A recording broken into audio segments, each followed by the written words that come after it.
Our Vikings reporter Kevin Seifert posting this on X. Justin Jefferson has a, quote, very mild left hamstring strain. Per Kevin O'Connell, will miss some time. It's the opposite leg from the 2023 injury, if you're keeping track. Jefferson told us Thursday he felt tightness, and the Vikings sent him for an MRI. No firm timetable, but week 1 does not appear to be in jeopardy. Kevin O'Connell said this on Jefferson, quote, the best thing is we avoided anything serious. I see no concerns in regards to week 1. That's good. And have no worry at all that he'll be able to get Justin ready to go for the regular season. RC, we go to you in Green Bay. How important is this for J.J. McCarthy to miss some time with his #1 wide receiver, though? Yeah. Well, you see, all offseason, we've talked about what Justin Jefferson planned to do to help J.J. McCarthy get acclimated to being the starting quarterback of the Minnesota Vikings. And a part of that is the chemistry that they could build, understanding that one of the best receivers in all of football is available for you at any time. Well, he's not available now. He's not available to get those repetitions. He's not available to continue to be that positive reinforcement each and every day when you're out on the practice field doing training camp. And so I do believe that this is a big deal. Do I believe that Justin Jefferson can pick right up and be exactly who he's always been when he comes off of this injury or when he rehabs this injury? Absolutely. But will the connection between he and J.J. McCarthy be the same? That's going to be a big question that they'll need to answer as soon as J.J.'s healthy. Okay, more from RC throughout the show. Bill Barnwell is next to him. I've got Kevin Clark in studio with me. Kevin, what do you think about the seriousness of this Justin Jefferson just missing time?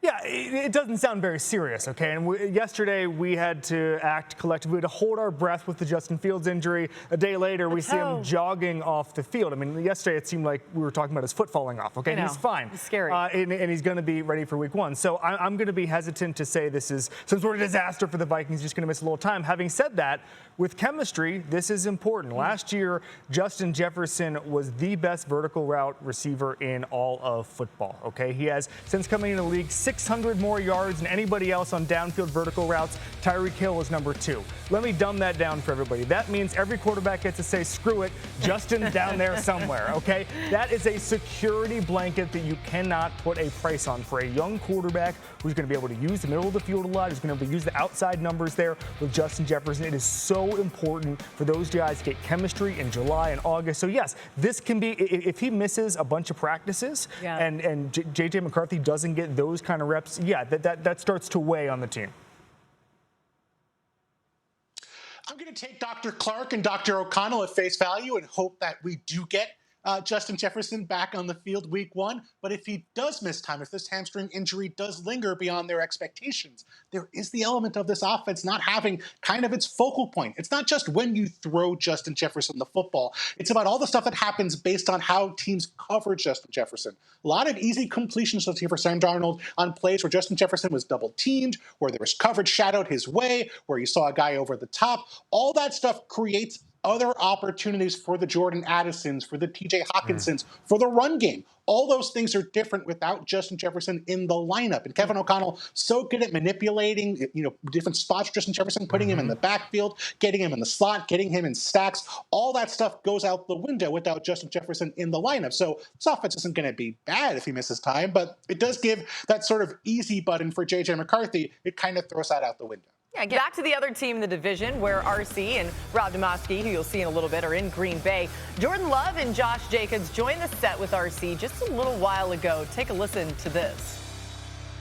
Speaking about winning, though, Jordan, this is going to be an extremely tough division.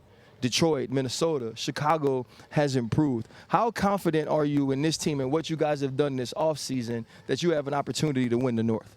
Yeah, that's always a test for us. That's the main thing we focus on and talk about coming into the season.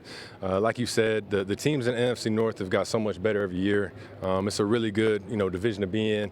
But the main thing is we went 1-5 in division last year. So, we got a real test right there. But the guys we got in this locker room on this team, man, we got the guys to get it done. It's just about going out there and executing on them game days. But like you said, it's a tough division. It's going to be tough games, but that's what we prepare for, and that's what we battle test for. Josh, you want to add on to that? Yeah, man. I mean, I didn't play against Mahomes. I didn't been against some guys, but I never knew how good this division was until I got in it. it's really a battle. You know, I feel like we go against the best, and you know, just being able to test ourselves on where we at, try to make as little amount of mistakes against those type of teams. And, you know, they really like playoff games, so it's really a testament to see where we at as a team. And for me, man, I'll just try to bring my best. This organization has done a great job of keeping a top-tier quarterback, right? It goes from Brett Favre to Aaron Rodgers to Jordan Love. They reward you with the contract that you deserve. And so now these high expectations are set by the success you've already created. How has it been dealing with those expectations each and every year? Yeah, I think that's part of the job. You know, it's always what did you do last year and what are you trying to do this year? You know, how are you trying to build upon that? So, like you said, the contract came with a lot of things, definitely a lot of expectations. And just being here in Green Bay, the expectations bring home that Super Bowl, you know, bring that Lombardi trophy back home. So we always feel that. We talk about it every meeting. We talk about feeling that. We got a void in the meeting room with the empty trophy, how we feel that void. So the coaches set the expectations, the fans set the expectations, but it's all here. So it's about rising to that level.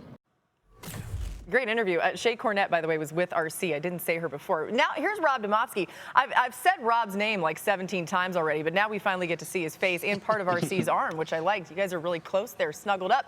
Ryan, what's the most important thing for Love to turn that regular season success into the postseason success that Packers fans want to see?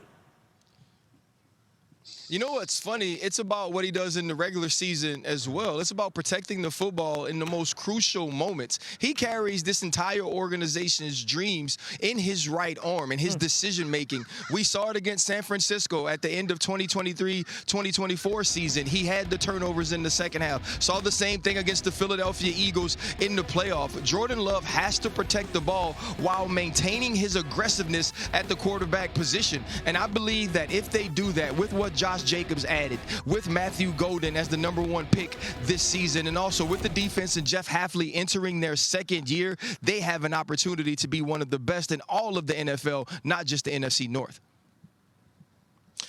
And, you know, the thing, RC, is you heard Jordan Love talk about 1-5 in the division.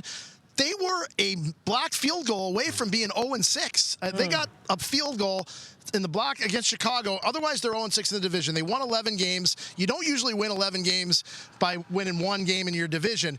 The thing with Jordan Love, you mentioned that San Francisco game. He had the critical interception in the 2-minute drill at the end of the game.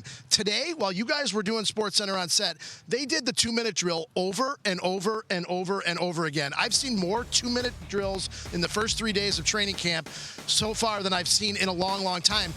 Today, Jordan Love hit Dontavion Wicks on a 49-yard touchdown in the 2-minute drill, the second one. The first one was unsuccessful. They don't usually re-rack it and give the starting quarterback a second go at it, but they did today because they're emphasizing with Jordan those decisions, those executions when the game's on the line in that 2-minute situation. And Rob, you know what I found interesting? Every player we talked to knew that exact division record. They knew that they were 1-5. Matt LaFleur said that they were a fingernail away from going 0-6. That's been an emphasis for this team. Win the division, win the North, and host a game in Lambeau Field in this year's playoffs. Ooh, I love it. That's fascinating, too, the overuse of the 2-minute drill. You can't do enough of it, right, this time of year.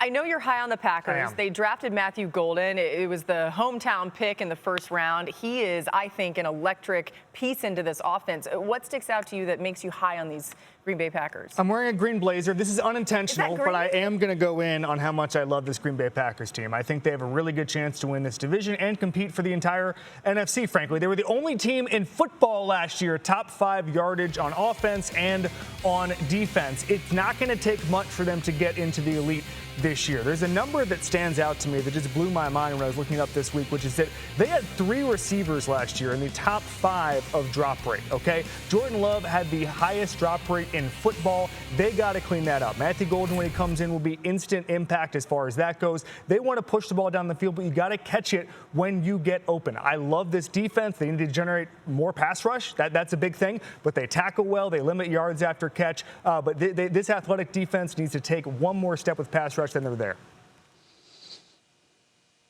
Yeah, I want to see them lean more into Jordan Love as a passer, especially on early downs. A lot of those interceptions did come on 3rd down and obvious passing situations. They don't throw the ball very much on 1st and 2nd down. Last year, 1st and 10, when the game was relatively close, 55% run rate, highest run rate of any team in football. But when they did throw the ball, Jordan Love averaged nearly 10 yards per attempt, second best mark of anybody in football. And those two things, of course, come together, right? You run the ball effectively, you throw the ball and people are expecting the run, you're going to hit some big plays, but there is a balance. Maybe you throw the ball 48% instead of 45%. Maybe you average 9.5 yards per attempt instead of 9.8 yards per attempt. But there are big plays to be made on early downs when teams are expecting the run, some easy passing opportunities. Jordan Love, maybe some of those RPOs become quick game. Maybe there's more play action on early downs. But do what you can to get Jordan Love into games when he doesn't have to throw the football. Because if you do that, you might not need to get into those 2-minute situations where you need to win the game.